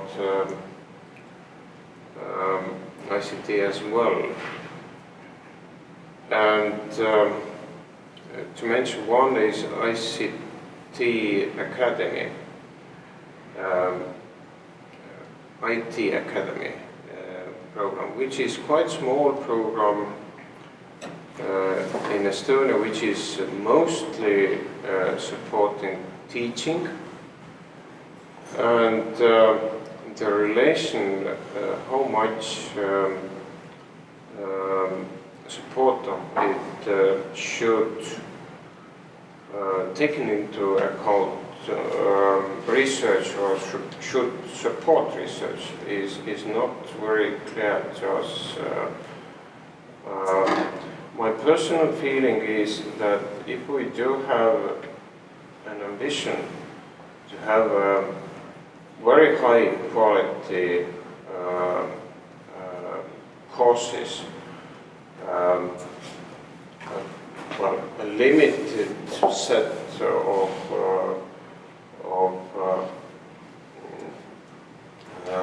disciplines which we want to upgrade up to the best possible quality marks, then probably we do need some research-oriented support or research-oriented activities in IT Academy as well. Today nobody mentioned here IT Academy, but it is a support dedicated to IT and extraordinary in such a way in Estonian landscape. But yes, it is too small maybe. We also do need support to increase it, and also we need to adjust it, how it could complement to ordinary or mainstream financing. It is because the coordination of IT Academy and mainstream university funding is still not very well organized. It is a tendency from university side to take out their own finances from IT because there is some additional money flowing in from IT Academy, and that is not very weighted or wanted effect. I have to object here from side of DOT, it's absolutely not true. Just to but I think that this is a little bit outside of the scope of today's discussion. I think that we have come to the end of today's presentation. It has been a very lively discussion, and once again I have the opportunity to thank the international panel and head, sihtevalveeri, personally for this job and for your dedication to come here and share your views in Kali, and also I thank the panelists and the audience and my colleagues from the Estonian Research Council who make this technical, at least a part of the technical support of today's event. And I wish the Estonian ICT research community all success for the future. And I think that in the future the goal is to have all the research groups on that. Even if it's almost impossible task, but since Estonia is a small society, we have to be in reality bigger than we are in numbers. Thank you so much. And